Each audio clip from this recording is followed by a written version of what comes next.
In the ancient land of Egypt, where the mighty Nile River flowed through fertile valleys and arid deserts, providing life to a powerful civilization, the Hebrew people lived under increasing oppression. Their ancestor Joseph had once saved Egypt from famine, rising to high honor, but generations later, a new pharaoh rose who forgot this history and saw the Hebrews only as a threat due to their growing numbers.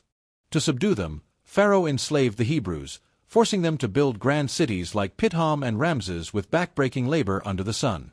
Yet they continued to multiply, prompting Pharaoh to devise a cruel plan to control their population. Fearing an uprising, Pharaoh commanded the Hebrew midwives, Shiphrah and Puah, to kill every newborn Hebrew boy at birth, sparing the girls. But the midwives revered God more than the king and disobeyed, claiming the Hebrew women gave birth too quickly for them to intervene. Enraged by their failure, Pharaoh escalated his decree: all Hebrew baby boys must be thrown into the Nile River to drown. This turned the sacred river, source of Egypt's life, into an instrument of death, filling Hebrew homes with dread and sorrow. In this climate of terror, a Levite couple, Amram and Jochebed, welcomed a son. Seeing he was healthy and beautiful, they hid him for 3 months, risking everything to protect him from discovery. When hiding him became impossible, Jochebed crafted a waterproof basket from papyrus, placed her son inside with a prayer, and set it afloat on the Nile. Her daughter Miriam followed discreetly along the riverbank to watch over him. By divine providence, the basket drifted to where Pharaoh's daughter was bathing with her attendants. She discovered the crying child, felt compassion, and decided to adopt him, naming him Moses, meaning drawn out of the water. Miriam approached boldly, offering to find a Hebrew nursemaid, her own mother. Thus, Jochebed nursed and raised Moses in his early years, teaching him his true heritage before he was fully integrated into the royal palace as an Egyptian prince.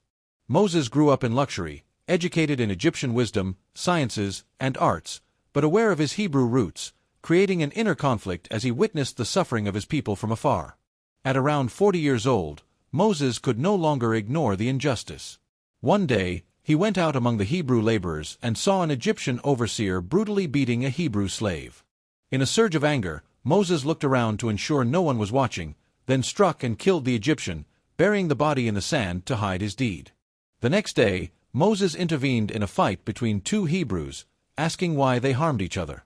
One retorted accusingly, revealing knowledge of the previous day's killing, striking fear into Moses. Word reached Pharaoh, who sought to execute Moses for murder.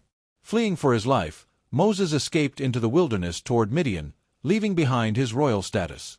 In Midian, Moses rested by a well where 7 daughters of the priest Reuel, also called Jethro, came to water their sheep. Rough shepherds harassed them, but Moses defended the women and watered their flock.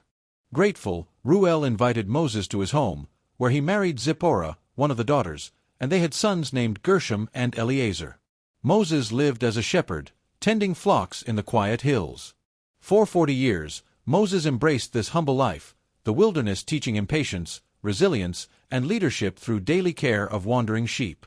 One day, while tending sheep near Horeb, the mountain of God, Moses noticed a bush burning with fire yet not consumed. Curious, he approached to investigate. From the bush, God called, "Moses! Moses!"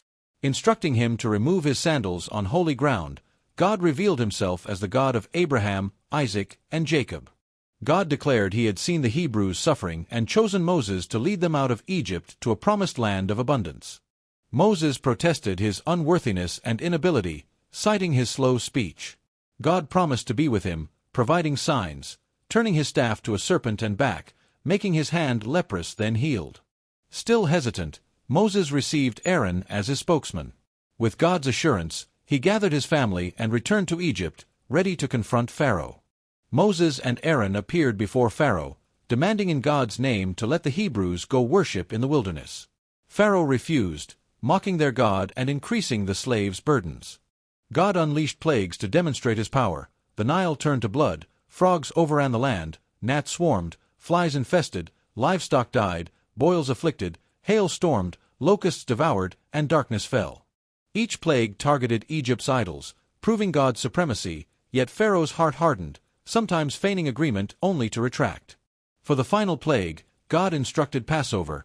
Hebrews marked doors with lamb's blood. At midnight, death passed over them but struck Egypt's firstborn. Pharaoh relented, urging the Hebrews to leave. They departed with Egypt's wealth, guided by a pillar of cloud and fire. Pharaoh pursued with chariots. Trapped at the Red Sea, Moses stretched his staff. Winds parted the waters, allowing dry passage. The Egyptians followed but drowned as waters returned.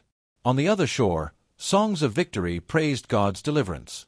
In the wilderness, thirst and hunger tested them. God sweetened bitter waters, provided manna from heaven, and quail for meat. At Rephidim, Moses struck a rock for water. Amalek attacked. With arms upheld by Aaron and Hur, Joshua won the battle. Spies reported on Canaan. Fear of giants led to rebellion. God decreed 40 years wandering for unbelief. At Sinai, thunder and smoke enveloped the mountain as God gave the 10 Commandments, establishing a covenant. Moses received laws and tabernacle plans, his face glowing from God's presence. Idolatry with a golden calf provoked judgment. Moses interceded, renewing the covenant. Rebellions persisted. Korah challenged authority, met with divine judgment. At Meribah, Moses struck the rock in anger instead of speaking, forfeiting entry to the land. Victories over kings followed. Aaron passed. Leadership burdens grew. At 120, Moses climbed Nebo, viewing the promised land from afar. He blessed the tribes, then died. God buried him secretly. No equal prophet arose, his legacy of signs and leadership enduring. Subscribe to my channel for more of the prophet's story.